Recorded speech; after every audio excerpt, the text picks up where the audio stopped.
Welcome to session 79 in the Worlds of Speculative Fiction series. This time around, we're going to be looking at some of Jim Butcher's works in the Dresden Files, and I'll tell you all about what we're going to focus on in just 1 second. Before that, if you're new to this series, I'm going to give you a really brief rundown. So this focuses on world building, philosophical themes. We try to look at a set of novels or short stories where an author in speculative fiction has developed some sort of consistent narrative universe. So it doesn't necessarily have to be the characters spanning all the stories, although in this case, Harry Dresden definitely is.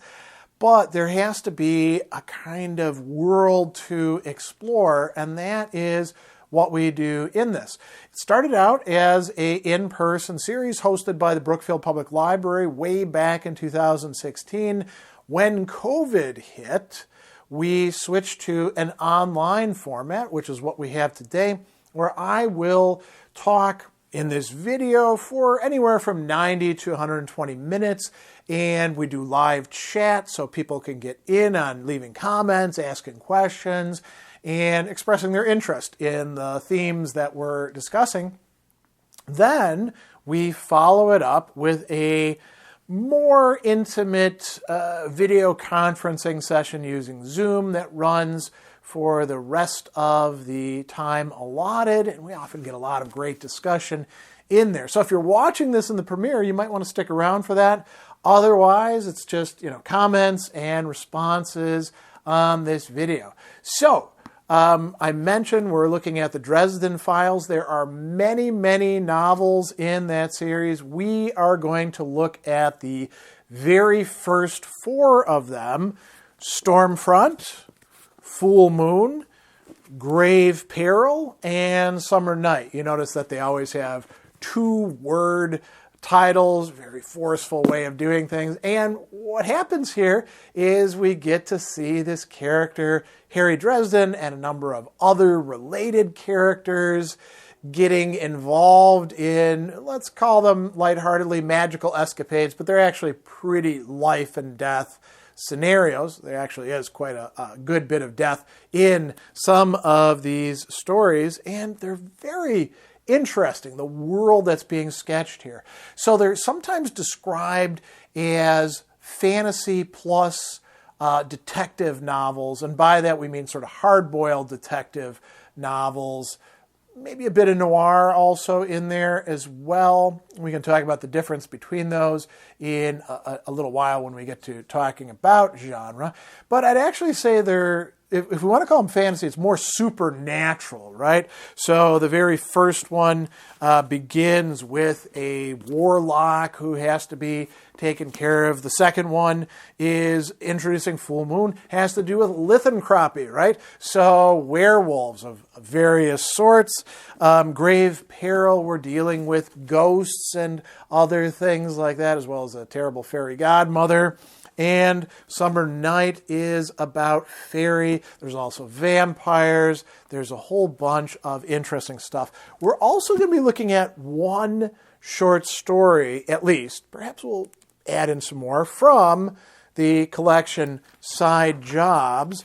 The very first one in here, A Restoration of Faith, takes place before Stormfront. As Butcher is going to say, this is one of the very first stories that he wrote. We'll talk about that in just a bit. So we got a lot of cool stuff coming up since he's a new author to the series. We need to do a bit of biography. We'll talk about setting. We'll talk about the world building going into it. And we'll also look at things that the author himself has said about his motivations and his insights about the Dresden Files series that he put together. We'll probably talk a little bit about the television adaptation, which unfortunately didn't last that long, but it certainly was the way that I learned about the series. And then we're going to get into all sorts of really cool philosophical themes that are raised within these books. So settle in. We got a lot to talk about and cover in the time ahead. And I hope that you enjoy these books as much as I, and interestingly enough, also reading these in conjunction with me, my biological dad, a former police chief in the Chicagoland area, an avid reader of speculative fiction who enjoys these as much as I do. In our conversations over the last couple months, we've been talking about these books together, so I may weave some of his insights about the series in as well. Before we look at Jim Butcher's biography, his writing process, his thoughts about the work that he himself is doing with these stories, we should do a bit of outlining the world that all of this is taking place within, and that's going to, in large respect, center around characters and some of the, what would we call them, key types of monsters, whatever you want to label them as, and the interpenetration of a fantasy/supernatural world with the Chicago of real life, but a gritty Chicago, a Chicago that is essentially oriented around hard-boiled detective fiction. So we got a lot of interesting overlaps happening here. And I'm going to read a few passages here and there because the prose is a lot of fun and we get some great explanations. And we'll do this just kind of running through things quickly. And then we'll get a little bit more focused with the philosophical themes and other matters that come up later on. So with no further ado, let's talk about the very first story in the Dresden Files, which is a short story found here in Side Jobs called The Restoration of Faith. And what we find is that Harry is working for this agency, Ragged Angel Investigations, with a partner/boss, Nick, and they've found a lost or runaway child who, it doesn't really want to be found, and there's a troll involved and all that. But here's some of the interesting stuff that's going on. So he's talking with this girl, and she got grabbed by the troll, and he's, gotten her away from it, and she says, "It wasn't," and he says, "human." "No, but hell, kid, a lot of people I know aren't really human. Look around us. Bundy, Manson, those other animals. Right here in Chicago, you've got the Vargases working out of Little Italy, the Jamaican posses, others. Animals, the world's full of them." And she says, "I know.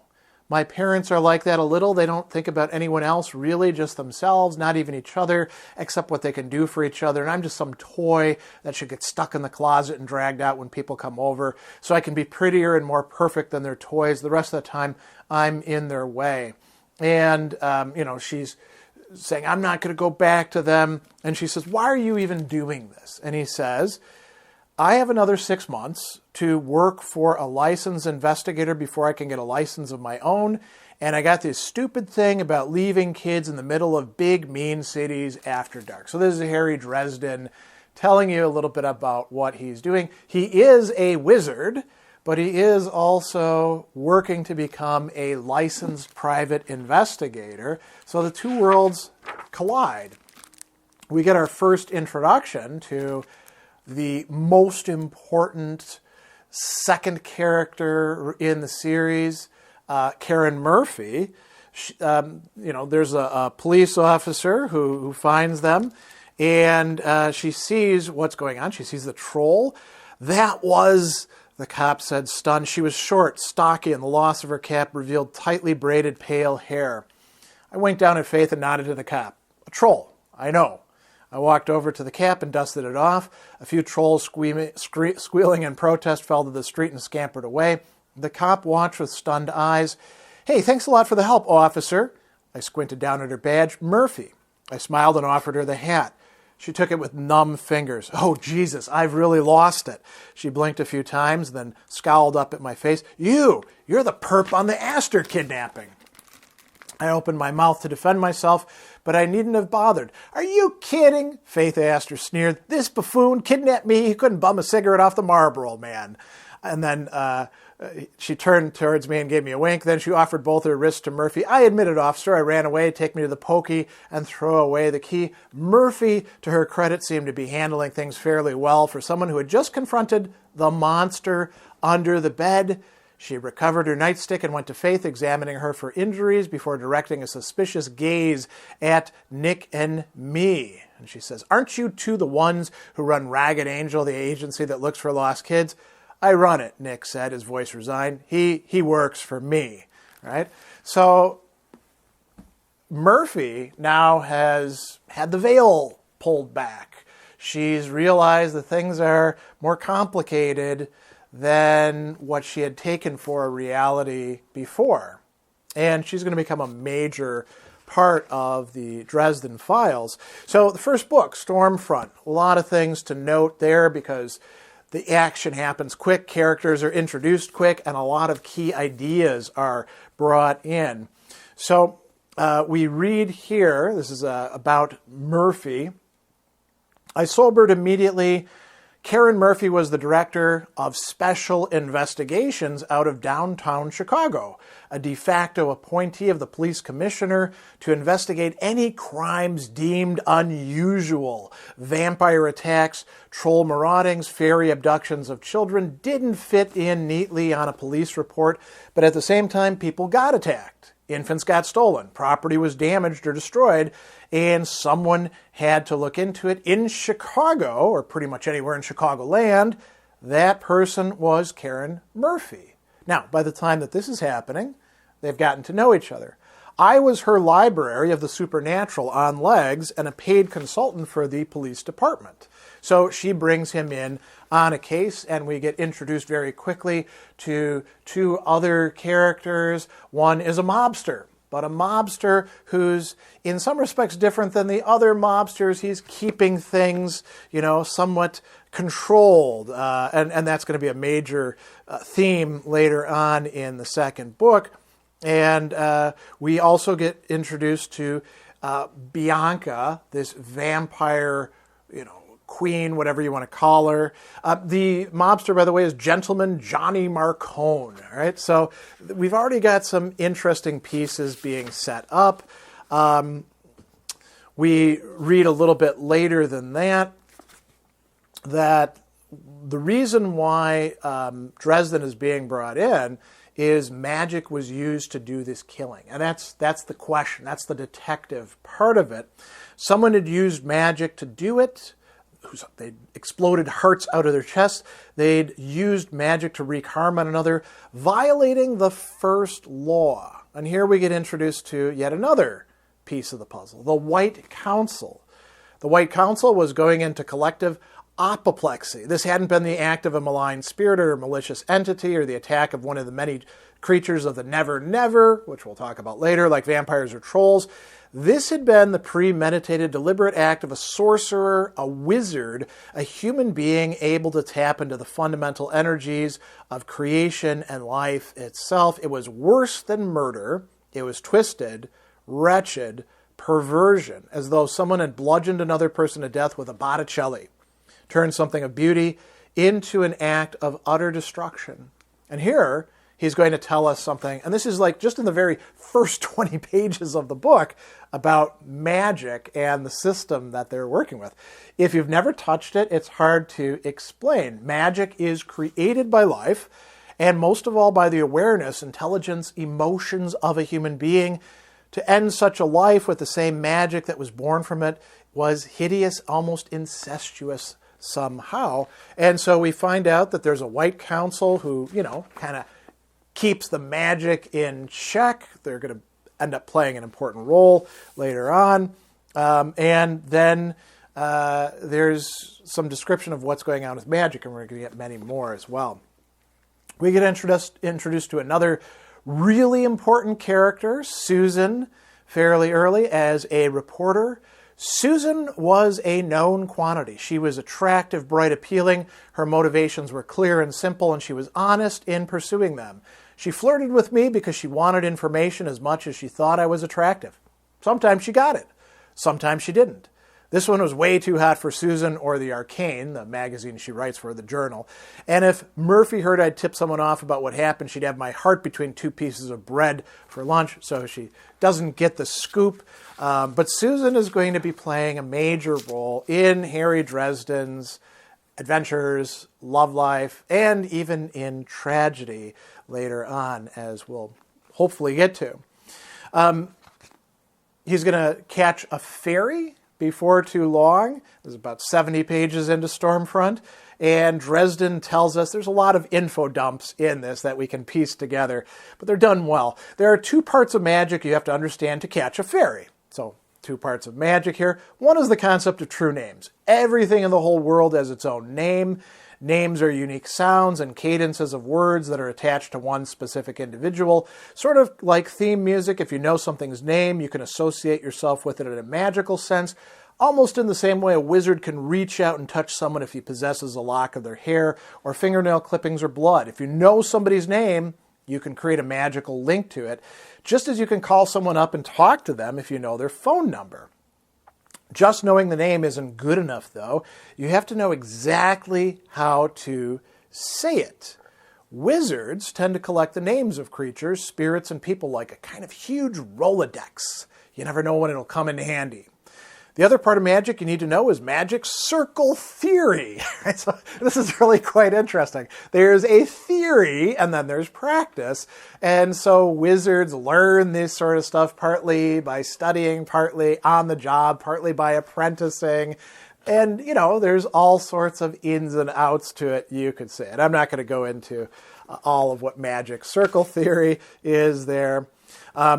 We also get to see a representative of the White Council in Chapter 7. It's this guy, Morgan. Harry Dresden asks you, have you ever been approached by a grim-looking man carrying a naked sword with a blade about 10 miles long in his hand in the middle of the night beneath the stars on the shores of Lake Michigan? If you have, seek professional help. If you have not, then believe me, it can scare the bejesus out of you. And so this turns out to be Morgan. And Morgan is watching Harry Dresden. Why? Well, because Harry Dresden killed another wizard, an evil wizard, the one who is going to turn him into a thrall. But it's still killing a wizard, and so Morgan is this watcher. The sword of Damocles is hanging above Harry. If he screws up, the White Council will kill him, right? And so this is going to be, quite an important thing. Morgan is going after him for making a deal with the fairies, and he's very much about the rules. Morgan was my warden assigned to me by the White Council to make sure I didn't bend or break any of the laws of magic, right? So he's actually going to be around throughout these novels. He's going to play an important role towards the end of Stormfront, which I won't reveal to you right away. I mentioned Bianca, the vampire, a little bit earlier. She belongs to the Red Court. And Harry is actually going to go to her place and encounter her, trying to get information there. So we find out. So she appears to be very beautiful and all that, but he gets to see what she actually looks like. I'd never seen a real vampire before. I would have time to be terrified later. I took in the details as I tugged my talisman off over my neck. It had a bat-like face, horrid and ugly, the head too big for its body, gaping, hungry jaws. Its shoulders were hunched and powerful, membranous wings stretched between the joints of its almost skeletal arms. Flabby black breasts hung before it, spilling out of the black dress that no longer looked feminine. Its eyes were wide, black, and staring, and a kind of leathery, slimy hide covered its flesh like an inner tube lathered with Vaseline, though there were tiny holes corroded in it by the sunlight I had brought with me. And we're going to see a lot of vampires in these stories, particularly when we get to Grave Peril, and some in Summer Night as well. A little bit later, we're going to learn a little bit more about what it's like to be a wizard and to have the third eye or third sight. So he says the kind of things you see when you learn how to open your third eye could be blindingly beautiful, bring tears to your eyes, or they could be horrible things that made your worst nightmares seem ordinary and confronting. The wizard can see, they don't have to all the time, they can see the realities of things, and it can be awe-inspiring or it can be brutally terrifying. He says, visions of the past, of the true natures of things, psychic stains, troubled shades, spirit folk of all description, the shivering power of the never-never in its brilliant and subtle hues, and going straight into your brain, unforgettable, permanent, right? And we find out, actually, that the drug that's being manufactured in Stormfront opens up people's third eye, which can be a rather addictive experience to have. There's only one other passage from Stormfront I want to read to you. This is him actually using that and looking at this house where the evil sorcerer has been carrying out his stuff. He says, how do I explain what a wizard sees? It isn't something that lends itself readily to description. Now, of course, he does describe it in a book, right? Describing something helps to define it, to give it limits, to set guardrails of understanding around it. Wizards have had the sight since time began, and they still don't understand how it works, why it does what it does. The only thing I can say is I felt as though a veil of thick cloth had been lifted away from me as I opened my eyes again. And not only from my eyes, but all of my senses. I could abruptly smell the mud and fish odor of the lake, the trees around the house, the fresh scent of the coming rain, preceding the storm on the smoke-stained wind. I looked at the trees, saw them not just in the first green coat of spring, but in the full bloom of summer, the splendor of the fall, and the barren desolation of winter, all at the same time. I saw the house, and each separate part of it is its own component. The timbers as parts of spectral trees, the windows as pieces of distant sandy shores. I could feel the heat of the summer and the cold of winter and the wind coming off the lake. I saw the house wreathed in ghostly flames and knew that these were part of its possible future, that fire lay down several of the many paths of possibility that lay ahead in the next hour. The place itself was a place of power, dark emotions, greed, lust, hatred, all hung over it as visible things, molds and slimes that were strewn over it like Spanish moss with malevolent eyes. Ghostly things, restless spirits moved about the place, drawn to the sense of fear, despair, and anger that hung over it. So, very interesting depiction there. And we're getting a lot just in that first book. And, well, you should, because you want to get people hooked into this universe. And all of this, again, happening in Chicago. Full Moon follows up later on. And actually, by this time, Harry Dresden has managed to, tick off Murphy a bit. And there's a werewolf involved, or werewolves, we should say. And I failed to mention one of the important characters, Bob, this spirit that Harry Dresden will consult. He lives in a skull. He can move around at times, and he's very well learned about the spirit world. And so I really wanted to bring this passage up because it shows some of the craft work and artistry involved and the thinking involved in these novels in their construction. So Harry is talking to Bob, and he says, how much do you know about werewolves, Bob? And Bob says, plenty. I was in France during the Inquisition. And they're, making a potion. Harry says, lots of werewolfery going on then? Bob says, are you kidding? It was Werewolf Central. We had every kind of werewolf you could think of. Hexenwolves, werewolves, lycanthropes, and loup-garou to boot. Every kind of lupine theriomorph you could think of. what I said? Theriomorph, Bob said. Anything that shapeshifts from a human being into an animal form. Werewolves are theriomorphs. So are werebears, were-tigers, were-buffalo. Buffalo, I asked? Sure, some Native American shamans could do a buffalo, but almost everyone does predators. And until pretty recently, wolves are the scariest predator anyone around Europe could think of. So, okay, a little bit of backstory there. Then we get to the really interesting part. Harry Dresden says, is there a difference between types of werewolves? Bob says, mostly it depends on how you go from human form to wolf form and how much of your humanity you retain. And so Bob says the classic werewolf is just a human being who uses magic to shift himself into a wolf. He's like a wizard who only knows how to cast the one spell, the one to turn him into a wolf, and knows how to get back out of it again. Many people who learn to be werewolves aren't very good at it for a while because they keep all of their own humanity. So they can reshape themselves into the form of a wolf, but it's pretty much just topology. They rearrange their physical body, but their mind remains the same. So we got one kind of werewolf. And then he says there's another version of werewolf where someone else uses magic to change you into a wolf. And Harry says, transmogrification, that's illegal, Bob. It's one of the laws of magic. If you transform someone into an animal, it destroys your personality. You can't transform someone else without wiping out their mind. It's practically murder. And then Bob says, yeah, well, actually, most personalities can survive the transformation for a little while at least. Really strong wills might manage to keep their human memories and personality locked away for several years. Sooner or later, they're irretrievably gone and you're left with nothing but a wolf. So we got sort of two kinds of werewolves there. And then Harry says, okay, what else makes a werewolf?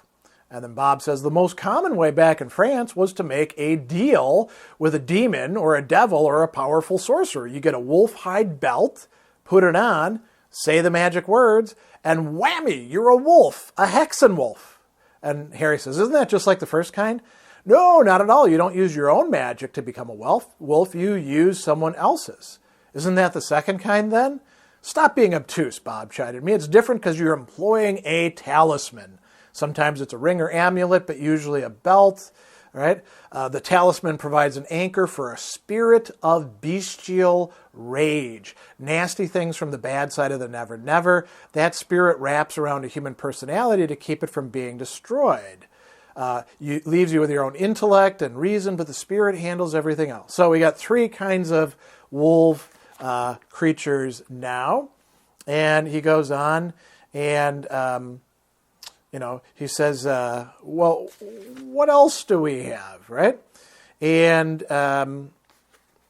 he says, a lycanthrope is a natural channel for a spirit of rage. A lycanthrope turns into a beast, but only in his head. The spirit takes over. It affects the way he acts and thinks, makes him more aggressive, stronger.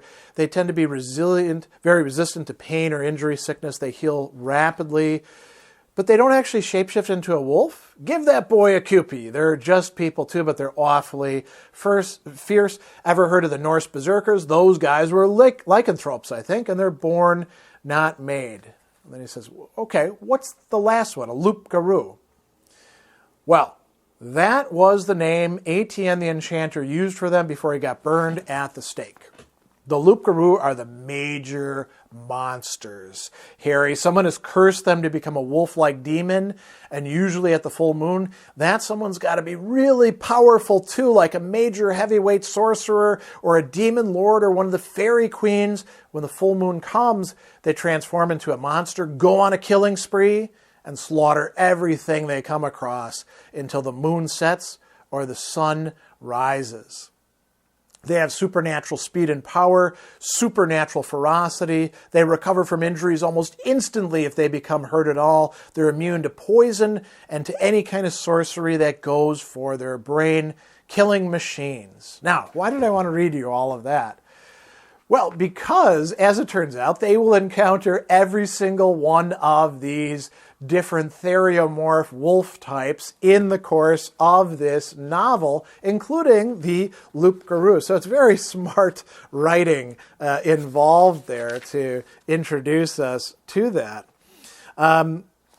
We read a little bit later, chapter 15, some more stuff about magic. He says, magic is a kind of energy. It's given shape by human thoughts and emotions by imagination.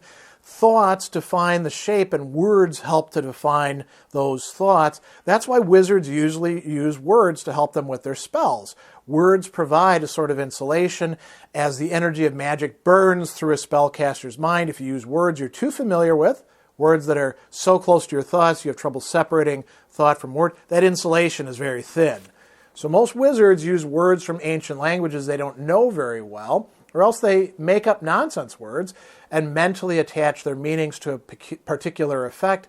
That way a wizard's mind has an extra layer of protection against magical energies coursing through it. But you can also work magic without words, without insulation, if you're not afraid of hurting a little, and that's what Harry does at this point of the story. And Harry has his own language that he uses, and different wizards use different words, as we're going to find out. We also have a very interesting passage here which shows sort of the scope of what's being brought in. Harry gets to meet his double, and his double is not, as he fears at first, his evil twin, but rather, what is it? "I'm your unconscious, moron," my double said to me. "We can finally talk to one another." He says, so he says, "You're evil, Harry, lurking inside good Harry." And my double says, "Give me a break. If you were that simple, if you were that simple, you'd be so insufferably boring, you'd probably blow your own head off. I'm not evil, Harry. I'm just subconscious, Harry. I'm your inner voice, bub, your intuition, your instinct, your basic animal reactions. I make your dreams and I decide which nightmares to pop in the old psychic VCR at night. I come up with a lot of the good ideas and pass them along to you when you wake up. So you're saying you're wiser than me, smarter than me? I probably am in a lot of ways," my double said, "but that's not my job, and it's not why I'm here," right? So, very interesting delving into psychology, turning that into yet another entity that can be engaged with. In grave peril, so far we've had evil sorcerers, we've got demons, we've got vampires, we've got werewolves, we've got trolls, we've got fairies. What are we going to get in grave peril? Well, it starts out with ghosts. They are dealing with these ghosts that are causing trouble, trying to, for example, kill children in a maternity ward. And we get introduced to another really important character, Michael, who is a good Christian guy, essentially a knight. And Michael is giving Harry a hard time about not marrying Susan, who by now he's actually involved with sexually and romantically.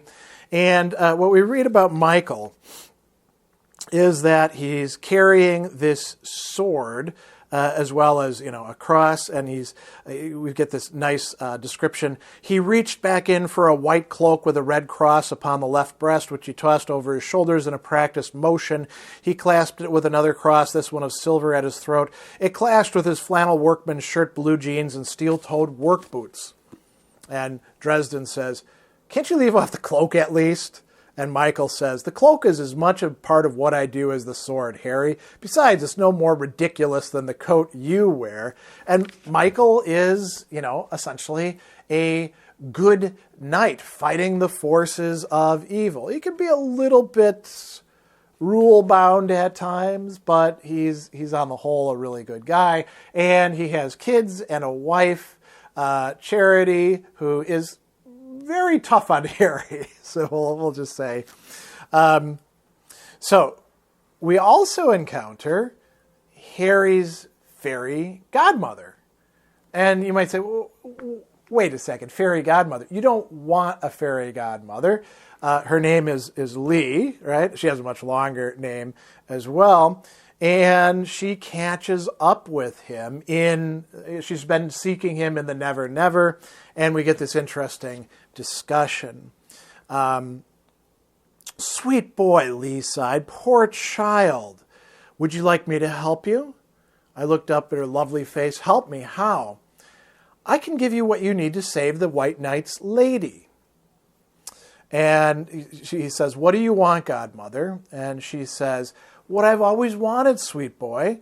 This bargain is no different than the one we made years ago. It is, in fact, part of the same. I give you power, and in turn, I get you. Her eyes flash. I want your promise, wizard. I want your promise that when the woman is safe, you will come to me. You will take my hand here tonight. And he says, but you don't want me like this, godmother, all torn up. I'm empty inside. She says, yes, in time you will heal, and I will make that time pass swiftly, my sweet. Such pleasures I will teach you. No man could wish for a merrier passing. Right? So she's proposing to him, and she actually does essentially own him legally because of the deal that he made to not get killed by his original mentor who he's fighting, with magic to try to get free of, and who he kills. So very interesting stuff there, and the fairies play a massive, massive role in Summer Night. I should also mention that Grave Peril, we learn a lot more about the vampires and the different factions between them. In Summer Night, we learn more about the workings of the council. Harry is still not entirely out of trouble with them, and there's people who are kind of gunning for him. And as it turns out, we also find out that his debt to his fairy godmother, just like debt that we have in the real world, has been sold to Mab, a fairy queen of winter. And there's 6 fairy, we could call them women in charge of things. There are the older ones, there's the prime of their life ones, there's the young ones, the ladies, right?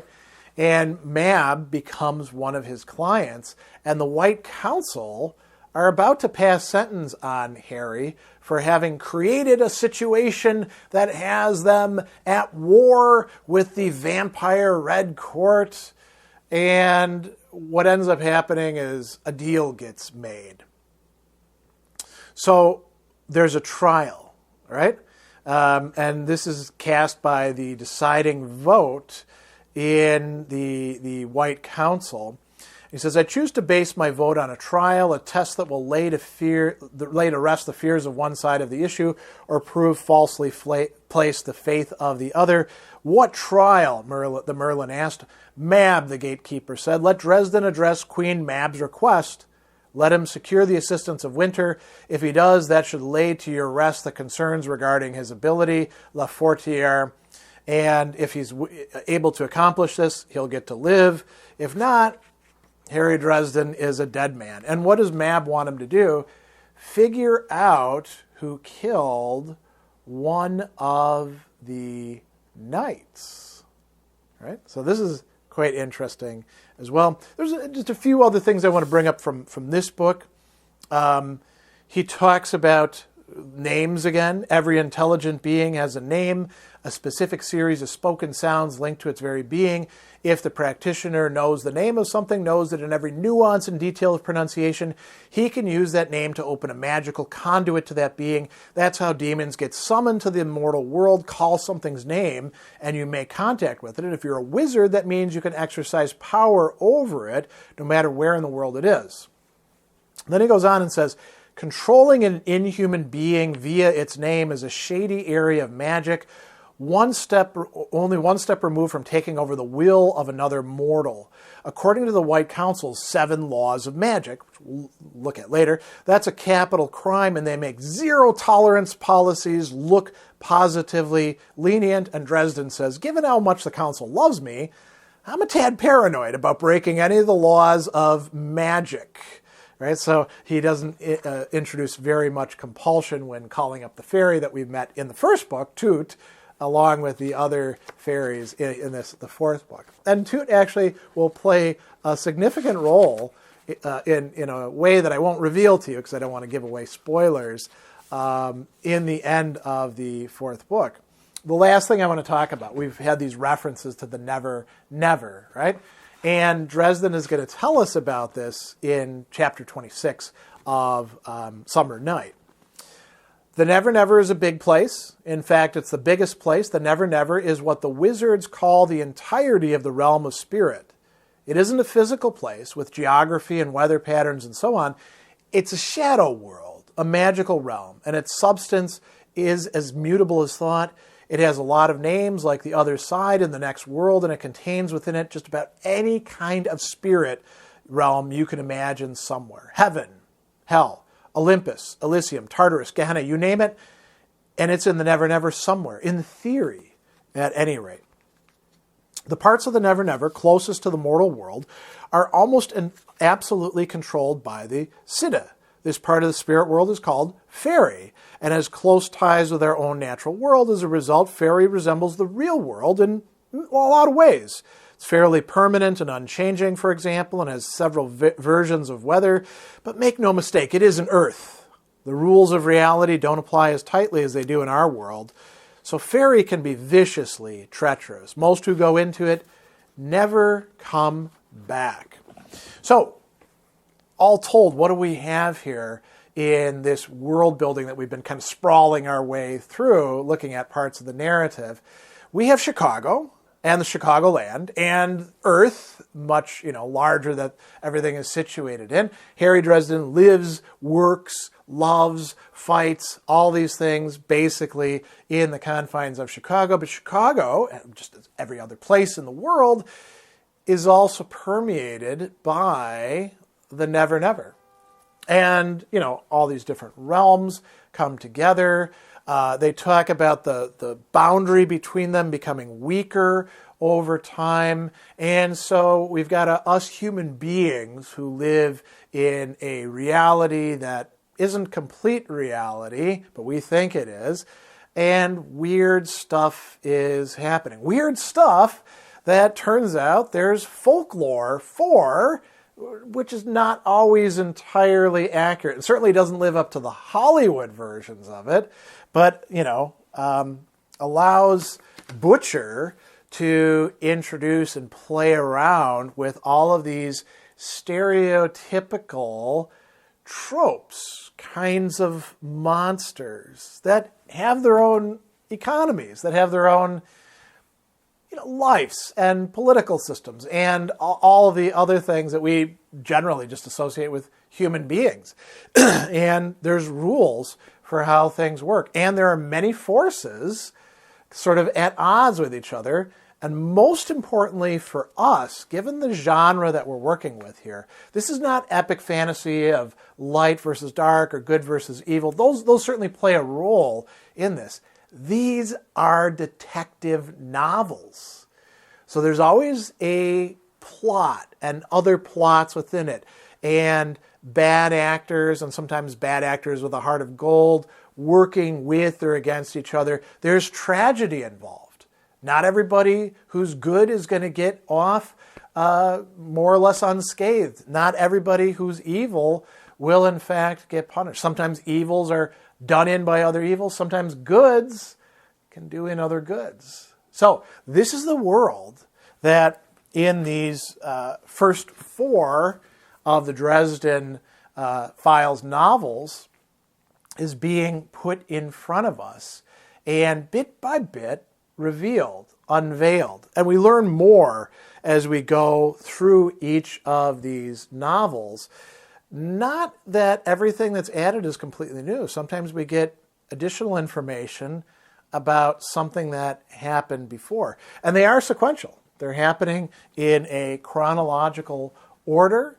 So, there's a development here of the character, of the relationships between people. Some of the characters are going to come and go. We see that, for example, the kids, the young kids who are werewolves in Full Moon and, kind of screw-ups and stuff like that, will come to play an important role in Summer Night and help Harry out. And there's all sorts of interesting developments like this. So we got this massive, potentially open-ended world, and we've got all these complicated relationships with some people dying and some people vanishing from the scene and others being opposed to each other or manipulating each other.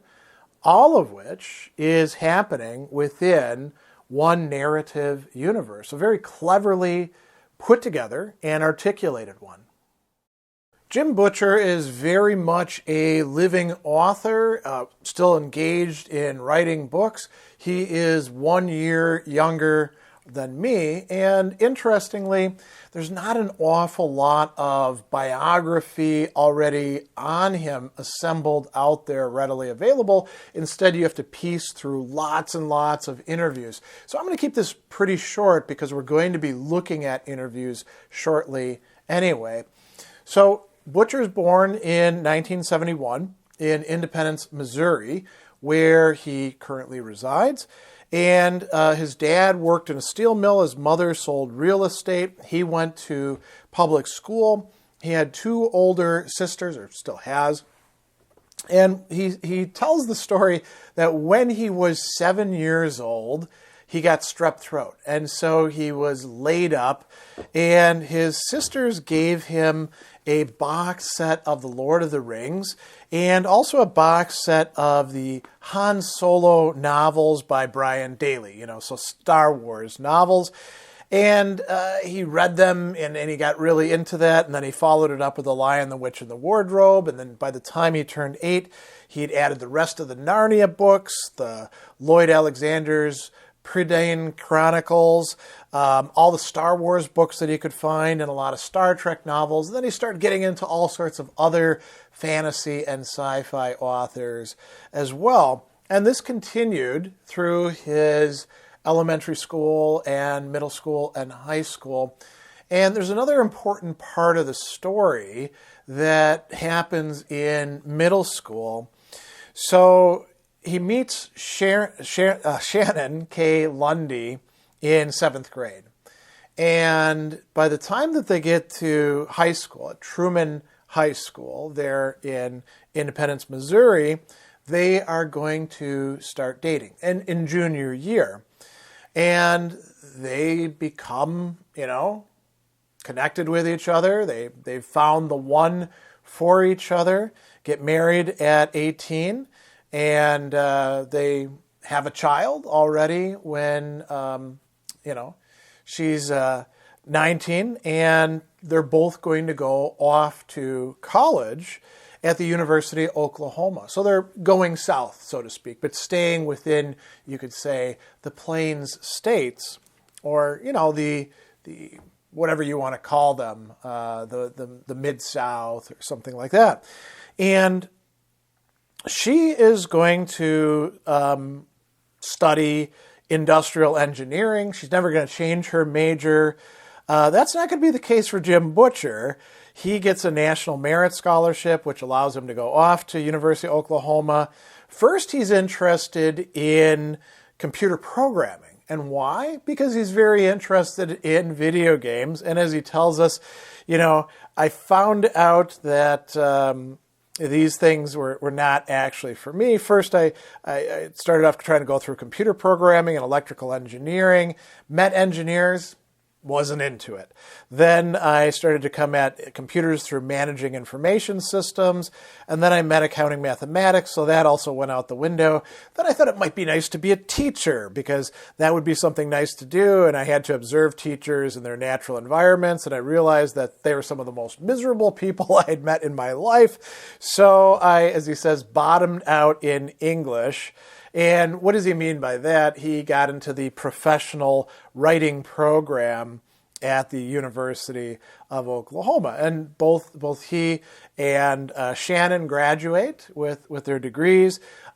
He also starts doing live action role-playing, LARPing, while in college, which kind of makes sense because it was becoming big then in the 90s.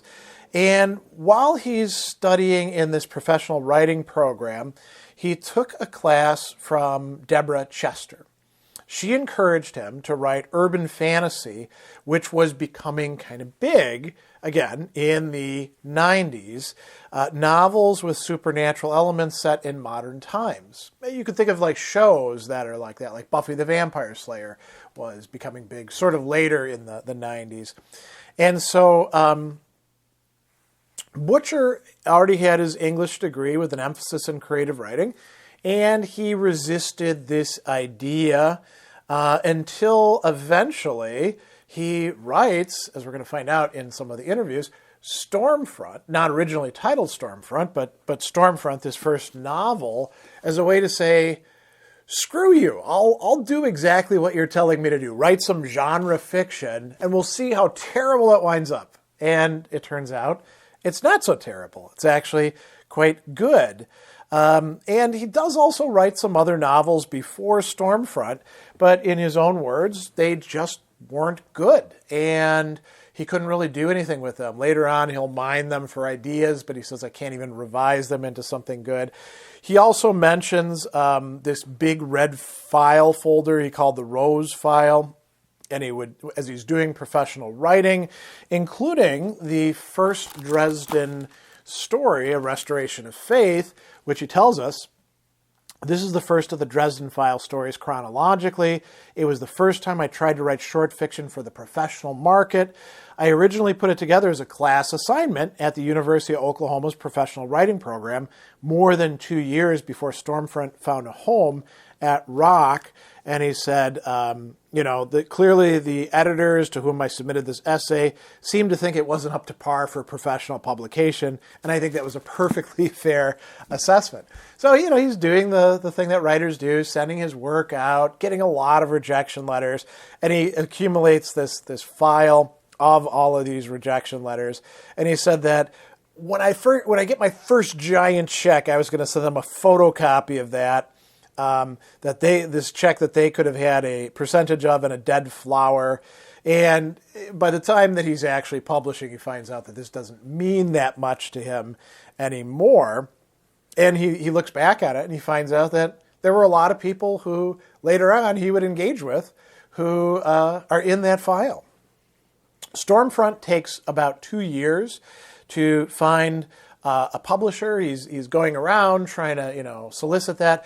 Then he decides to hit the convention circuit to start making some contacts in the writing industry.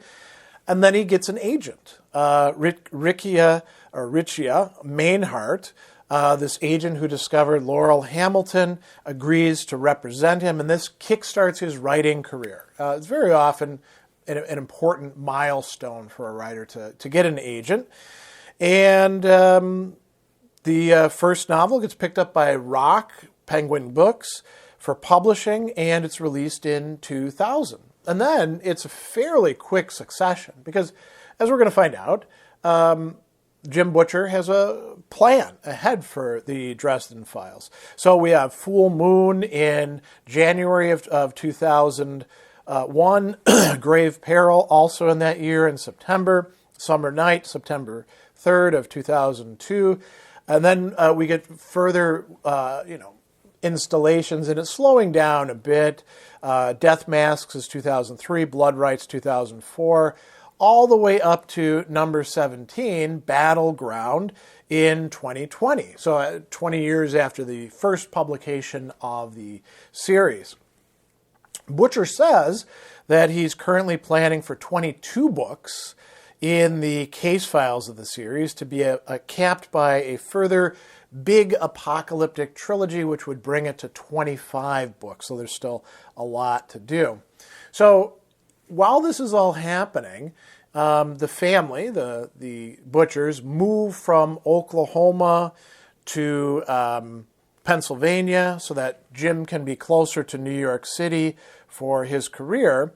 And then they're going to eventually move back to Independence so they can be closer to their families. And interestingly, Shannon is going to quit her job as an engineer in 2003 and start her own writing process, her own writing career, writing romance novels using, tips and tricks and drawing on the expertise and experience of her husband to do her own thing. And she's quite prolific as well. So she first wrote a novel in 2003. Then she started 36 books, finished 8 of them before her first book, No Regrets, was published in 2007. And she's continued on writing a lot. Their son, James, attended their high school alma mater, Truman High School, and has become an author in his own right, living in Denver. In interviews, Jim Butcher has said, my son got kind of a leg up. His first novel, I would say, was just as good as my third Dresden Files novel, if I remember rightly. And he's starting to get ahead of me in terms of, capacities, which makes perfect sense, right? When you've got two parents who are good writers. Butcher has written other things. He's got the Codex Alera series, which is 6 novels published between 2004 and 2009. He also published a Spider-Man novel, Spider-Man: The Darkest Hours, in 2006, and he has a newer and ongoing steampunk-inspired series called The Cinder Spires, which includes 2 installations so far and is underway. The Aeronauts Windlass in 2015, and very recently, The Olympian Affair in 2023. So a lot of writing things going on, a lot of ongoing work. He's said in many interviews, people are like, why do you keep writing so much? And he's like, I got a mortgage to pay, which is very prosaic. If I don't write, I don't keep my house. But there's some other cool things that happened along the way as well. I think many people probably know about the Dresden Files rather short adaptation on the Sci-Fi Channel. Only 1 season of 11 episodes, unfortunately. But there may be a reprise of this somewhere else in streaming stuff. So that was back in 2007. And then there were Dresden Files graphic novels between 2008 and 2017. There's 10 of those. So that's quite interesting. Butcher also has been a gamer his basically entire existence. And so he was friends with some of the founders of Evil Hat Productions before they began designing games, and his agent suggested that they might be able to design a role-playing game based on the Dresden File novels. And that actually came to be in 2010, a pen and paper role-playing game based on the Dresden Files universe. And then in 2017, they released a new Dresden Files accelerated role-playing game. And in the same year, Evil Hat Productions also released a cooperative card game for anywhere from 1 to 5 players, titled the Dresden Files Cooperative Card Game. So there's a number of interesting adaptations that are taking place through, the gaming world, allowing people to enter into that narrative universe. So that's probably enough bio. We're going to look now at some of the things that Jim Butcher has let us in on through the many interviews that he's given. We can always learn a lot more about authors and the world building that they engage in and some other things as well by looking at what it is that they have to say about that sort of stuff. And sometimes they write essays. In the case of Jim Butcher, we have a lot of interviews and engagement with people who are fans of his writing.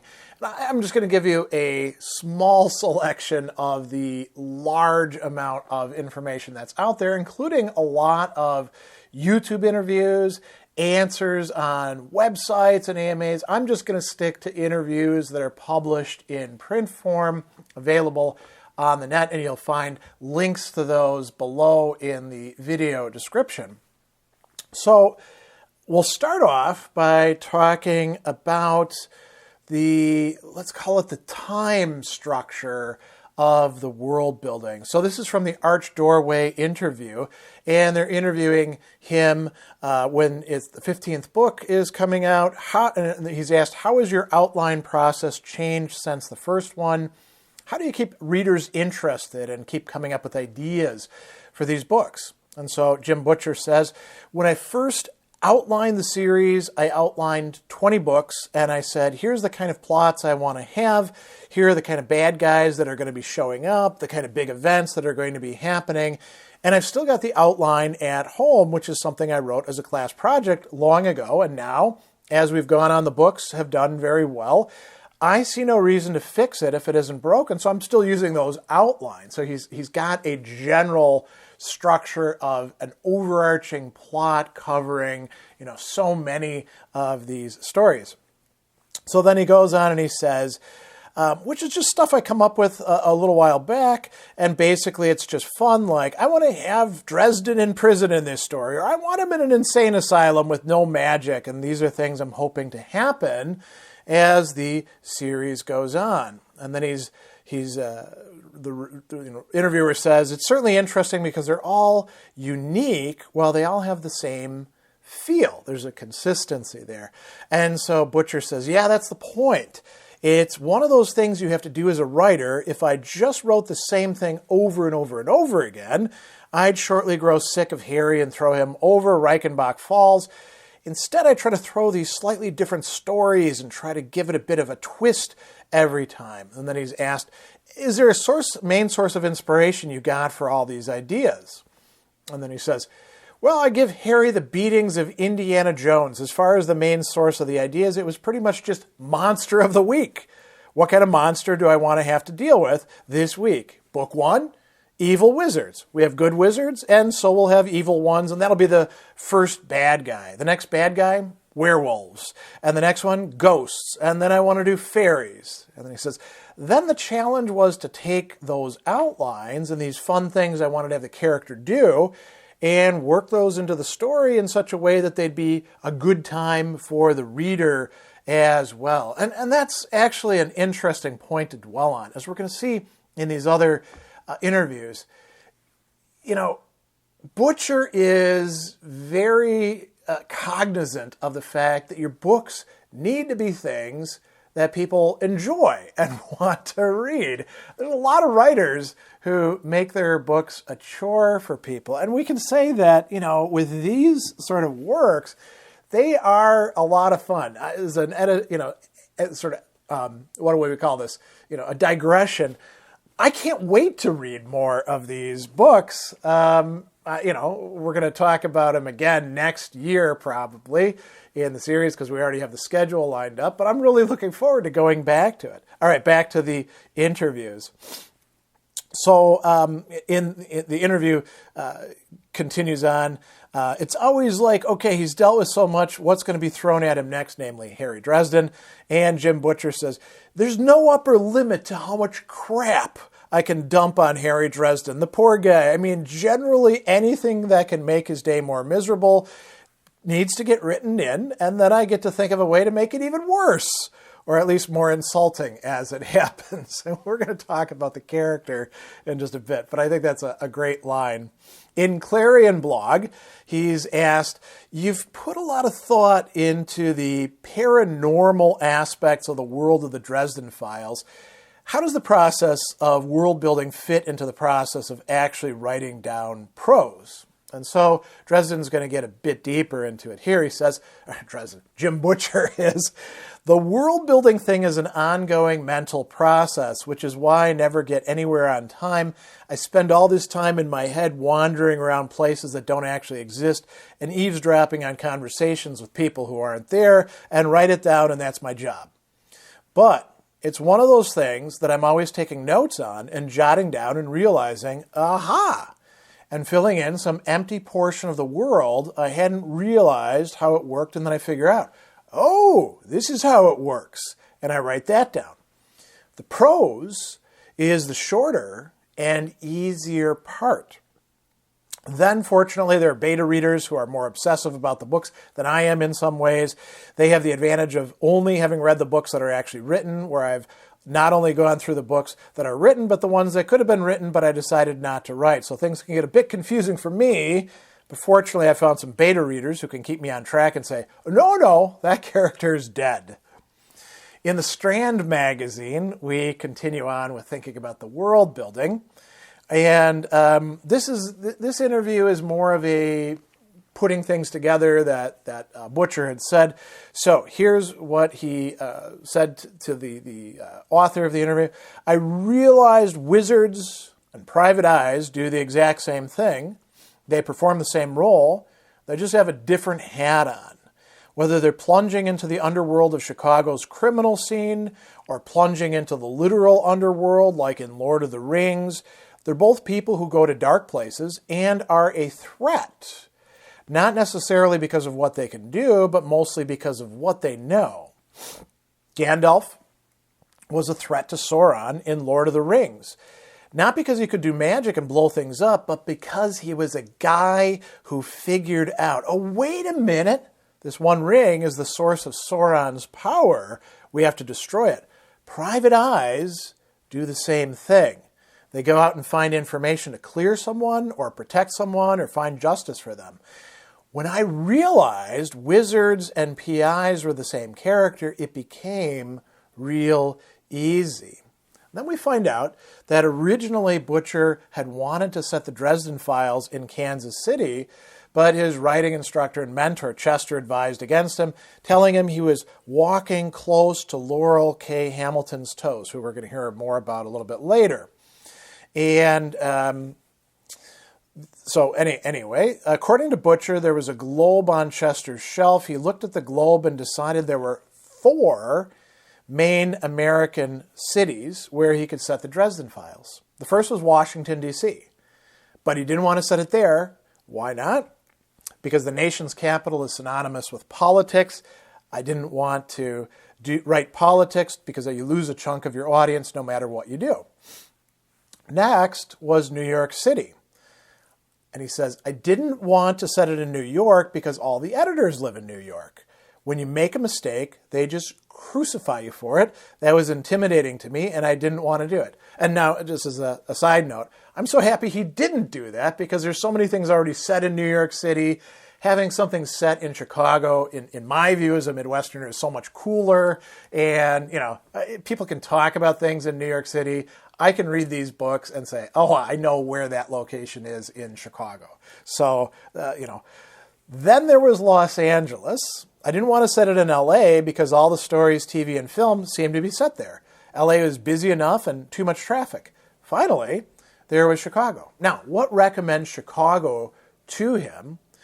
He says, it's a gangster town, and he's a PI-themed wizard. I asked about Chicago, and my teacher said, yeah, whatever, just not Missouri. Any other city is fine. That turned out to be really, really fortunate. Once I started digging into the history and folklore of Chicago, it's a very rich area. There's a lot of things that happen there. It was a lot of fun to read about the ghosts, the hauntings, the serial killers, the great tragedies. All that provides really fertile ground for good stories. It was an accident setting in Chicago. I can't even claim to be smart about it. At the same time, it was very fortunate for me. I seem to have done pretty well with stumbling into it, rolling with it, and improvising as I go ahead. So, some really interesting stuff about the fortuitousness of world building, but also the planning that goes into it.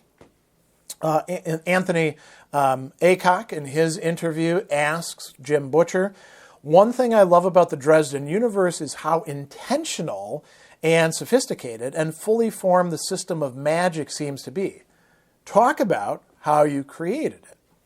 So he says, the first thing I did when I sat down to start writing the story was figure out how the magic worked. Even if the audience isn't entirely sure, when you're creating it, you have to be aware of how it functions. So I went and I raided the local bookstore. I went down to their metaphysics aisle and picked up a bunch of books on magic. I looked at others who incorporate magic in their work to see what they had to say about it. I looked at an Aristotelian theory of magic. It was kind of a salad bar approach where I picked all the things I knew would be best for drama. So he's thinking in a writerly way about how to create a magic system, which he'll reveal bit by bit across the books to his readers. So he's asked then a follow-up question. Does it become harder to keep up with the further you go? And Butcher says, oh yeah. Having everything look and feel consistent all the way through is one of my major concerns, and it gets more difficult with each book. That's part of the unique joy of creating such a long story, a 20-novel story that people pay attention to. You kind of owe it to them to make sure it stacks up as well as you can make it. At the same time, though, because I did take the time to set it up early, I know how all the basic structure works. And if you have a solid foundation underneath it, then as you build it, you're going to find the things that just naturally fall together. As I've gone along, I've learned more and more about the magic in the story, and sometimes I don't realize that what I've put together until I'm in the middle of it. And then I go, oh, of course, that's exactly how it had to work. Feels like cheating sometimes. I didn't actually plan for certain things to come together. It just happened that way because I used a structured approach. So that's enough about the big world building. Let's focus in now on the central character, Harry Dresden.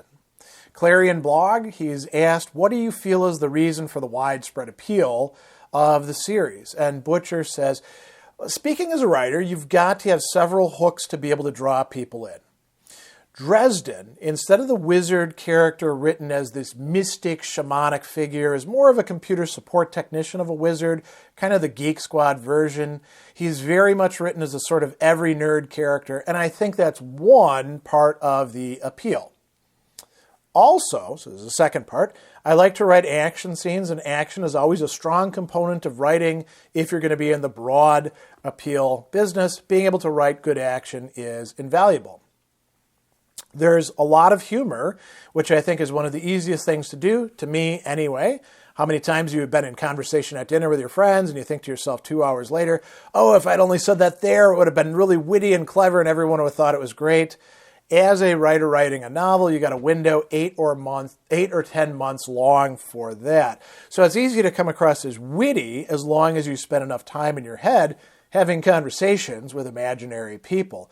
Plus you get to cheat because you get to write both ends of the conversation. But, so here's the fourth, the strongest thing the Dresden books have going for them is they've got a likable protagonist. Anthony Aycock asks him, Harry's voice is one of my favorites in all fiction. How have you developed it over the years? Now, this is very interesting.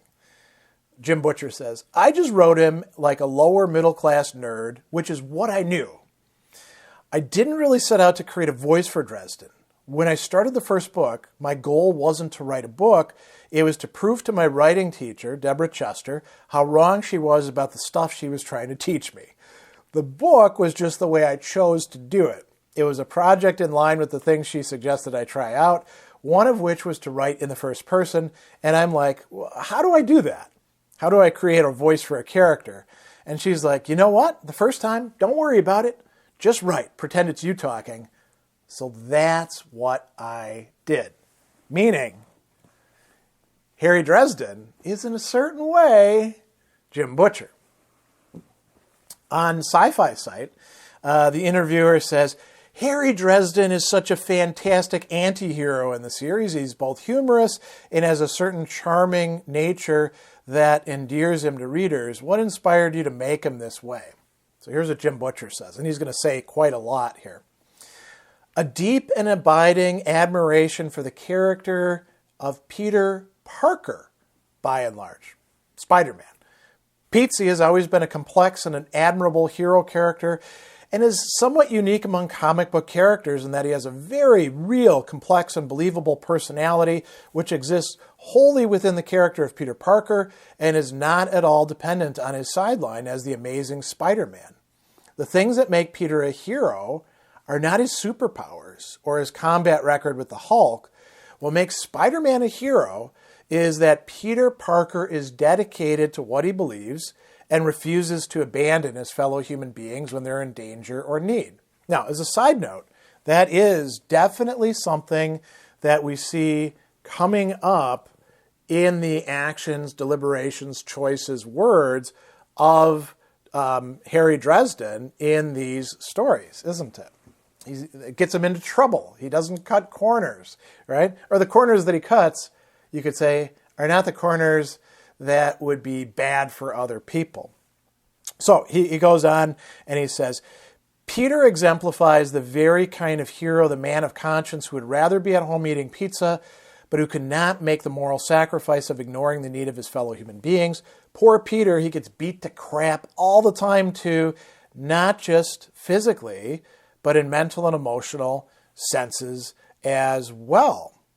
So he goes on and he says, it's hardly a new device, the working man hero. Bruce Willis did it as John McClane in the movie Die Hard. While he was a heroic character setting out to accomplish heroic deeds, he still started out the night with bare feet. He still got covered in cuts and bruises. He was terrified when his life was in danger and was not afraid to acknowledge it. And that vulnerability is what made the character appeal to so many viewers. A hero, sure, but he's also a human being.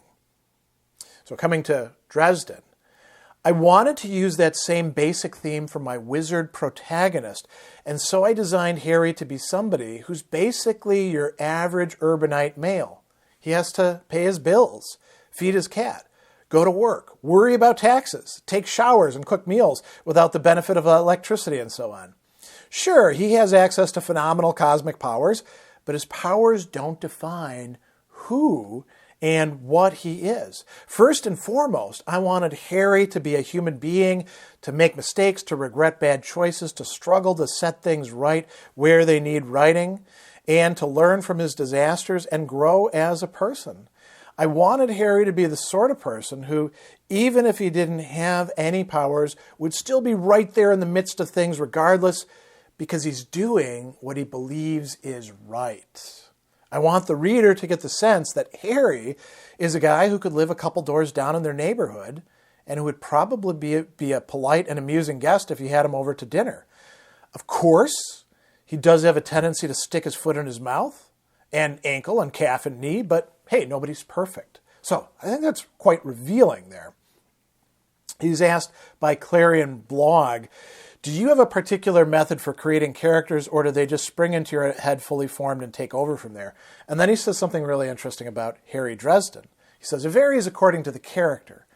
Dresden himself was created really, really artificially. When I was putting together the character, I was doing so based on a worksheet in a class I was taking at University of Oklahoma called Writing the Genre Fiction Novel. I'd been disagreeing with my teacher for a long time about how good books were put together. I'd taken her courses for several years. Finally, one semester I said, I'm just going to be your good little writer zombie and you're going to see what terrible things happen. That was the semester I wrote the first book of the Dresden Files. Dresden himself was put together from Sherlock Holmes and Gandalf and others. I listed the sort of things that could be expected from Merlin, Gandalf, various wizard figures in various books. I did the same thing with the hard-boiled, private eye recurring characters and tried to draw the traits I saw most frequently in those characters. One of the most interesting things I realized along the way, and we've seen this discussed before, the private eye and the wizard almost always serve the exact same purpose in the story. They're not so much there to lay into the action scenes left and right. What really makes them vital to the story's progress is what they can learn and the kind of places they wind up going, whether they're going into a metaphorical underworld like the undertown of Chicago's mob scene, or whether they're going into the literal underworld like Moria. The wizard/private eye characters go into these dark places to find out what they need to know.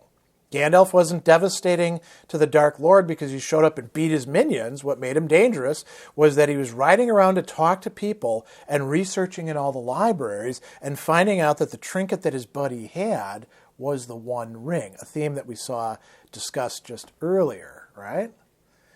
And then Sci-Fi Site asks, did something specific inspire the Dresden File series? And now we start getting into like influences and stuff like that. And he says, definitely. I was strongly inspired by the Anita Blake novels by Laurel Hamilton. Not so much for specifics of the story world as by how the author had grabbed onto her story world and done exactly what she wanted to do with it. And quite obviously had a bunch of fun while doing so. Other influences on the Dresden Files include films. like Fright Night and Pumpkinhead and The Frighteners, as well as Tremors and Cast a Deadly Spell, and books like The Lord of the Rings, The Sword of Shannara, The Case of the Toxic Spell Dump, and Darkfall. Anthony Aycock, in his interview, says, I knew you were a Lord of the Rings fan. What other books or authors do you like? And here, Butcher says, my number one author hero is Robert B. Parker. He wrote private eye novels that were the inspiration for Spencer, For Hire, and other TV shows and movies. His writing is lean and beautiful. He can be poetic while still being very swift and to the point and very pulpy in his writing. His character work is outstanding. His Spencer novels are kind of fantasy novels, too, because they're novels of the heroic American, the absolutely dauntless person. The world he creates is wonderful, and I keep going back to it because I keep getting more insight into what he thought about life. So they're philosophical as well. I never read a thing he's written that wasn't really, really good. So this is quite interesting, saying that somebody writing detective novels is kind of writing fantasy novels as well. Then in another interview, we hear from the Princess of the Poison Pen, who asks, who would you say your favorite writer is and why? What were some of your favorite books as a kid or a teenager? And what do you read when you aren't writing? So he says, if we go by the number of titles I own, we'd have to say that Robert B. Parker was my favorite. He was a steady and prolific writer, masterful at creating characters and revealing those characters to the reader. His prose is always clean, tight, and intelligent, and he never ever talked down to his reader. If we go by the sheer amount of joy I've taken in another author's work, I'd have to say Lois McMaster Bujold is my favorite writer. She's absolutely unbelievable in her ability to put the reader into the viewpoint of the character, in subsuming every portion of story and prose into the unique perspective of her characters. Both writers are brilliant craftsmen. When it comes to telling a story professionally, cleanly, and elegantly, both writers are paragons. I don't think either of them is going to join the role of the literary giants. They made the mistake of writing stories that are fun to read. But if you want to know how to tell a good story, you could do worse than to emulate either one of them. I think there's a lot to unpack in that discussion, isn't there? The contrast that we see with some of the other authors we've looked at in this series between writing something that is going to fit into a genre, which means it could be put on a bookshelf and sold, and gets looked down on as genre fiction, as opposed to great literature up here, and which actually, it's not just which sells more, which actually reaches more readers, which has a greater impact, which produces joy, interest, awakens our emotions. It's things like this, and it's the people that are influencing Butcher. He's asked about what else he'd like to write, and in the Arch Doorway interview, they're referencing a kind of funny term, epic fantasy epic. Anything you're willing to say or share about that? And Butcher says, I've always wanted to write an epic fantasy epic. When I started off, I wanted to be an epic fantasy writer. That's what I wanted to do. So I've got this in mind, this epic fantasy epic that I want to write one day. It's humans, elves, hobbits, and dwarves, although it might not look like that really. It's a Tolkien-esque kind of epic, or at least it starts out in that shape. I want to write that when I'm good enough. It's not something I'm ready to do yet, so instead I've been just running role-playing campaigns in it for the past many years, which is great because I'll pick another part of the world and I'll have some vague idea of what it looks like. Then I'll start running the campaign there. And of course, if you got player characters, they never do what you expect them to do. They never do the smart thing. They do the thing that seems appropriate to them based on what they know. So then I feel like I'm frantically running ahead of them with a load of lumber, canvas, and paint, building these sets 6 feet in front of them just before they open the door. It's a good creative exercise, which has helped me get this world established in my brain. But yeah, I do want to write a big old, now notice what he's going to say, Martinesque, huge fantasy one of these days. It's gone from Tolkien to Martin. I don't know when, but I'm going to do it. My epic fantasy epic. And, we see some references to things like this in the author's notes, And by the way, I should read this as well. So this is the author's note to Grave Peril. And this is, not the original copy of it, of course, but a later reprint. So he tells you that my first love as a fan is swords and horses fantasy. After Tolkien, I went to C.S. Lewis, then Lloyd Alexander, then Fritz Leiber, Roger Zelazny, Robert Howard, John Norman, Paul Anderson, David Eddings, Weiss and Hickman, Terry Brooks, Elizabeth Moon, Glenn Cook, and before I knew it, I was a dual citizen of the United States in Lankhmar, Narnia, Gore, Chimeria, Kryn, Amber, you get the picture. And he says, when I set out to become a writer, I spent years writing swords and horses fantasy novels and seemed to have little innate talent at it, right? And so, he is interested in continuing in a it's still fantasy, but it's a different genre of fantasy. Finally, in the Grimdark magazine interview, he's asked, are there other genres or themes you want to explore in your future works? Is there a possible romance or horror novel in your head waiting to be released? So that is, you might say, further genre-wise, right? Horror, maybe closer, romance, probably further away. Although there are, romantic parts to these Dresden files, right? The relationship with Susan, for example. Butcher says, I'm not a complicated guy. If I was half as mercenary as I like to pretend I am, I'd been writing mainstream thrillers a long time ago. For me, if the story doesn't have vampires, ghosts, aliens, monsters, magic, or superpowers, I just don't get the point. Nothing wrong with thrillers, romance, literary, or mainstream novels, but I grew up lost in Narnia, Pern, Amber, Gore, Prydian, and Kryn.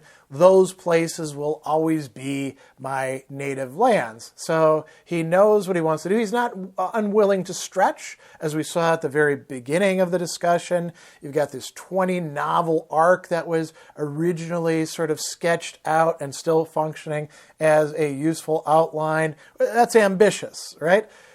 But he does know what he wants to focus in on. And you could say that, just to bring this to a close, with Butcher, it's not so much that he's saying, I won't do that. I won't do that. Here's some limits. It's more that there's so much rich stuff to explore with this connection between the wizard fantasy and the hard-boiled detective stuff, the confluence that he's noted, that an entire world, a narrative universe, is there to explore in all of its riches. So it's not a negation, I won't do these things. It's rather the time gets spent working in these things, and then maybe there'll be some other things, the epic fantasy epic, right, that can also be explored because they're close by. Sword and horse novels is the other great phrase that he's using there. So we get to see a lot about character Harry Dresden, absolutely central to these stories, the world building that went into it, and also some of the interesting contingent factors. Why Chicago? Why this in the first place? And the ideas that percolate out and the writing process. Butcher sketching a lot of things out, spending a lot of time doing research, the writing taking less time, but the writing being inspired by listening to characters arguing with each other in his head. One of the great narrative themes, and we could even say it's a philosophical theme that is running throughout these novels, has to do with the interesting confluence of genres. We got fantasy and supernatural on the one side, particularly in terms of magic and wizards, and we've got the hard-boiled detective novel on the other side, along with something that exceeds it. Hard-boiled detective stories, center around the private investigator, perhaps sometimes other people as well. And it's a dark world in which people are, sometimes okay, but the people who are good generally don't have a lot of power, and everybody's trying to jockey the people who do have power to get more of it, or they're at cross purposes, and there's often a lot of dirty business going on. But in this, one thing that we do see Harry Dresden having to do is not just carry out his own private business for his clients or his friends, but to form, we could call them alliances. And in this, he is sort of like Gandalf, right? Who is the one to go out and speak with the children of Iluvatar and, bring them into line and get them to fight the forces of evil. So we do see all sorts of interesting alignments that take place. So we could say that there's yet another narrative thread, factions against each other, with this guy, Harry Dresden, stuck as a very reluctant and unfortunate linchpin all too often. And, we start out in Stormfront with this detective case. Who killed these people, and why did they do it with black magic in this way? Now, there's going to be some spoilers here, so if you don't like them, then maybe you want to put your fingers in your ears and jump ahead a bit to the next portion of this for the time being. But I'm going to read you some passages here and there that tell us what's being revealed, what's being uncovered, because that is one of the key themes. There are, plots within plots, opposed to plots, and how is this going to work? So we find that Harry is able to figure out who the dark wizard actually is. We get a story about him from his wife. He started the rituals, the ceremony. He said he needed our lust. It wasn't so bad. He would close the circle and suddenly, all of a sudden, nothing mattered, nothing but the flesh. I could lose myself for a while, but it wasn't enough. That's when he started talking to Jennifer. He knew what she did, that she would know the right kind of people, like her, like Linda. Linda introduced him to Marcone's man, a mobster who we're going to meet. Victor promised him something that was enough to bring him into the circle. And it gets darker and darker and darker, right? So we see a confrontation at the very end. There's a demon who showed up earlier who almost killed Harry and his about to become girlfriend, Susan. And Victor, the evil warlock wizard, has summoned this demon. Harry is able to trick him and use the same name of the demon to compel the demon himself, and then lets him go. So Victor says, "What did you do?" And Harry says, "The fourth law of magic forbids the binding of any being against its will. So I stepped in and cut your control over it, and I didn't establish any of my own." And this means the demon is free and it looks hungry, right? And Victor says, "What do we do?" And Harry says, "Well, we're going to die. I was going to do that anyway, but at least this way I take you out with me." And the day is actually saved by Harry's watcher showing up, part of the White Council. Morgan, still totally distrustful of Harry, right? He says, "I will report to the council that you weren't guilty. You weren't the evil wizard that I thought you were, but I'm ready to carry out the doom if you cross the line. Don't think this has gotten you off the hook as far as I'm concerned." And he says, "There are many on the council who know full well you've consorted with the powers of darkness. We at least will not relax our vigil on you. We will watch you day and night, and we will prove you're a danger who must be stopped." And this is still going on in Summer Night, 3 books later, right? So, things have come to an end. The terrible threat has been averted, but things are not fixed, right? There's still Gentleman Jim Marcone out there doing his dastardly stuff as a mobster. There's still, the police to sort out. There's the White Council going after him. And in Full Moon, we're going to find out that, Harry's relationship with Karen, the, lieutenant in charge of the special investigations is on shaky ground now, right? In part because he didn't give her the information that she wanted, who this warlock is, because he knew that would lead to her and her men getting killed. And quite a few of them do get killed in Full Moon, this time by the werewolf. But it turns out there are also Hexenwolves. And they are who? The very FBI agents assigned to the case. And what's going on with them? Is that the bottom? Have we reached the big baddies? And we find out that, so Harry says to Harris, "You're Hexenwolfen, so you've made a bargain with someone to get the power to change, to get the belts. Who is it? Who did you get this power from?" Right? And as it's going to turn out, it's going to be still a little bit murky. And then Jim Marcone turns up, and there's other people involved in this. They betray each other, right? And they wind up having the loup-garou, who's a powerful financier who's got political ambitions, who is also, sort of contravening what Jim Marcone wants done, shows up, and they have to ultimately fight him. Now, this book ends in a very interesting way. I never had found out who exactly was behind the warlock who showed up the previous spring. So the warlock he fought and successfully, well, actually Morgan killed him in Stormfront. Black wizards don't just grow up like toadstools, Someone has to teach them complicated things like summoning, demons, ritual magic, and cliched villain dialogue. Who had been his teacher?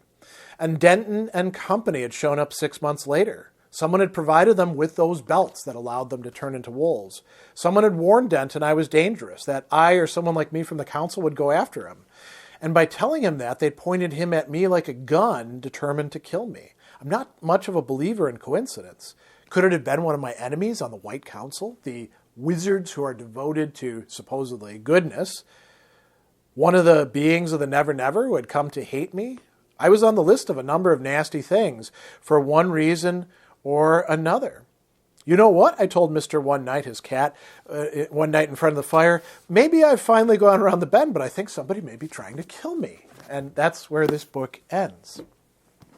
Grave Peril, we have these ghosts that are being dealt with by Harry and Michael. And the ghosts themselves are getting riled up, getting motivated. There's this spectral barbed wire curled around them, right? And so we get this character called the Nightmare involved, and he's talking to Bob about this. And Bob says, "You've been looking at things from the wrong angle. Someone else has been stirring these spirits up. Maybe they started torturing them in order to make them jump around in the pool and start causing waves." That was a thought. You mean prodding the big spirits into moving so they create the turbulence? Exactly, Bob said. I am such an idiot, stirring up the Never Never. But who would do that and why? You got me. Big mystery. We'll never know. Time for a beer. And then Harry says, stirring up the Never Never makes it easier for something to cross over. So whoever laid out those torture spells must have wanted to pave the way for something big. And it's getting stronger, right? So again, the mystery. What is actually happening here? We could say there's an epistemological motif, right? Figuring out what's actually what. A little bit later, we find out that, here we go, there's a demon that's going after people, and the demon is been turned into a ghost, which now is able to cross back over. And Harry says, this doesn't make sense. If it was just a question of a demon's ghost going after the people who killed it, you, Michael, and me, it should have just hammered on us until we died and we're done with it. I don't think it would ever have occurred to it to take a shot at someone we care about, even if it did have my knowledge about you. There has to be something else going on here. Michael's eyes widened a bit. The nightmare is a cat's paw, meaning a puppet of someone else. Someone else is using it to hit at us. Someone who can cast those barbed wire torment spells. And we've been chasing around after the tool instead of going after the hand that's wielding it. And Michael says, who could it be? Harry says, I don't know.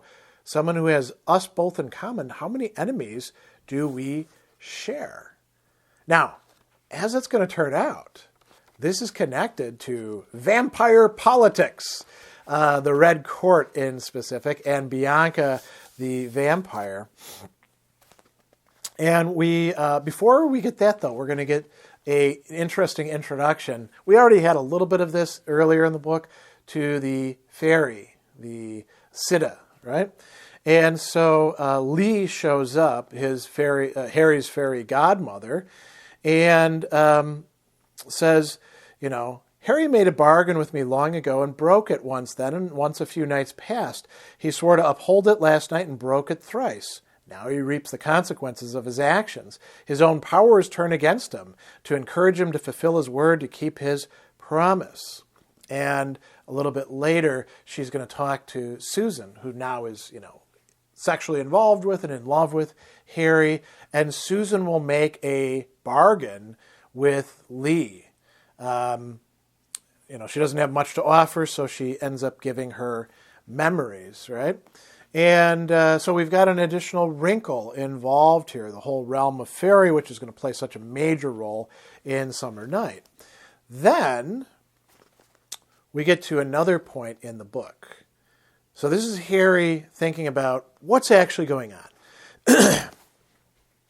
He says, and they're at the court of the vampire queen, Bianca. Fact 1. Someone had engineered the uprising of the dead, the torment of the restless souls. Most likely Marva had been one to actually work the magic, Marva of the Black Court. The spiritual turbulence had allowed the nightmare, the ghost of a demon Michael and I had slain, to cross over and come after me. Okay, so there's some things becoming clear. Fact 2, the nightmare was out to get me and Michael personally by taking shots at us and all of our friends. Marva might even have been directing it, controlling it, using it as a cat's paw. Optionally, Bianca could have been learning from Marva and used it herself. Either way, the results had been the same. Fact 3, it hadn't come after us at sundown the way we'd expected. Fact 4, I was surrounded by monsters with only the strengths of a centuries-old tradition keeping them from tearing my throat out. Still, it seemed to be holding for now. Harry is there as a representative of the White Council. Unless, hell's bells, I swore. I hate it when I don't figure out the mystery before it's too late. And Susan says, shut up, Dresden. You're making them look at us. And Harry says, that's their game. We've been set up. The whole thing, the facts started falling into place about 2 hours too late. It's been a setup from the very beginning. The ghosts, the nightmare demon, the attacks on our family and friends, all of it. She meant to force us to show here from the very beginning. She's getting set up to take a lesson from history. What Vlad Tepes did at his inauguration, invited all of his political and personal enemies to a feast. Then he locked them in and burned them all alive. He wanted to start his administration out on a high note. So Bianca is actually engineering a situation in which she can break the rules of hospitality, kill Harry Dresden, kill Michael, kill all these other people, do in the White Council in part, and, essentially put her own group forward. And there's a huge battle. And this starts a war between the Red Court and the White Council, so wizards and vampires. And we find that this is what's really going on at the start of the next book, Summer Night. Harry's being held responsible for this. They're actually talking about handing him over to the Red Court because that's all they're demanding. We got to kill this guy. Before that happens, though, Harry has a new client. Kind of a client, right? As it turns out, his debt to his fairy godmother has been transferred. So Mab tells him, I purchased your debt in order to make you an offer, to give you the chance to win free of your obligations. You may serve wizard or you may be served as a meal. Do you not wish to be free. And he says, what do you mean by being free? Free. Free of Siddha influence of the bonds of your obligation, first to the Liana Siddha and now to me.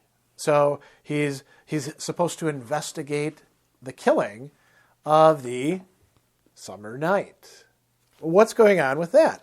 As it turns out, there is actually a war brewing, an insurrection of sorts within Fairy. And Fairy is split between the winter and the summer, and, these go to war with each other from time to time, but they do so in kind of a coordinated way. There's somebody who wants to upset the apple cart.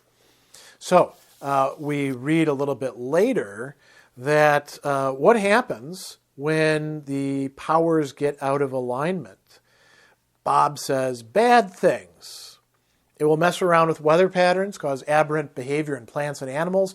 Sooner or later, the Siddha courts will go to war with each other, because when the balance is destroyed, the only thing the queens can do is to blow everything to flinders and let it settle out into a natural distribution again. He says, what does that mean to me? And Bob says, depends on who has the edge when everything is settled. A war could be the next ice age or set off an era of rampant growth. So who would do this sort of thing? We find later on, Harry has a glimpse. I got to look at what I was up against, at the naked strength of the two queens of Fairy, and it was bigger than me. Every ounce of strength that I could have summoned would have been no more than flickering spark beside either of those blazing fountains of light and magic. It was power that had existed since the dawn of life and would until its end. It was power that had cowed mortals into abject worship and terror before, and I finally understood why. I wasn't a pawn of that kind of strength. I was an insect beside giants, a blade of grass before towering trees. Right? Now, we do find out who it is close to the end. It's Aurora. And Aurora has collaborated against the summer night, with the winter night to kill him so that she can actually totally disrupt the balance. And Harry says, why would you do that? She says, why? It should be obvious to you why, wizard. You of all people, the cycle must be broken. Summer and winter, constantly chasing each other, wounding what the other heals and healing what the other wounds. Our war, our senseless contest, waged for no reason other than it has always been so, and mortals trapped between us, crushed by the struggle, and made pawns and toys. It must end, and I will end it. I mean, in a way, what she's saying is, this is bad, the status quo. I'm going to make things better. She's kind of like the Sauron, though, right? Sauron wants to make everything neat and orderly and tidy, but do so in an evil way. Aurora says, I did not set the price. The price is sending the natural world into chaos. I hate it. I hate every moment of the things I've had to accomplish this, but it should have been done long since, wizard. Delay is just as deadly. How many have died or been tormented to madness by Maeve and those like her? You yourself have been tortured, abused, nearly enslaved by them. I do what must be done. I swallowed and said, harming and endangering mortal kind in order to help them, that's insane. Perhaps, Aurora said, but it's the only way. So we've got all these different forces at work. And a lot of the story is like figuring out what's actually happening. Who are the good actors? Who are the bad actors? Or, there's shades of gray involved here. What do people want? Who's in conflict with who? And how can we prevent catastrophe from happening? And so that is one of the absolutely central ideas with Harry Dresden unfortunately stuck in the middle of it, and everybody else that he cares about, Karen Murphy, Michael, the vampires that are calling themselves the alphas who start out as a bunch of kids and become allies, Bob, over and over and over again we have all sorts of cool involvements. And that's what's happening in these detective / wizard / supernatural novels of the Dresden Files. So, we have looked at the first 4 of these. I have greatly enjoyed reading through these. They're wonderful books. There's many more of them to come. We won't be going into new ones this year, but you can expect that with Worlds of Speculative Fiction, we are going to be revisiting this series and going deeper into it later on down the line. So that is all we really have time for at this point. I hope that you read these books and enjoy them as much as I do, or if you already have read them, I hope that your enjoyment equals my own. And I think we have a lot of cool stuff to talk about. You can talk about it in comments below if you want to. And if you're watching this during the premiere, we will shortly be reconvening for a video conferencing session to continue our conversation. So keep on reading, keep on thinking. This is the end of this Worlds of Speculative Fiction session, and we'll be coming back to this again down the line, this wonderful narrative universe that Jim Butcher has arrayed and displayed for us.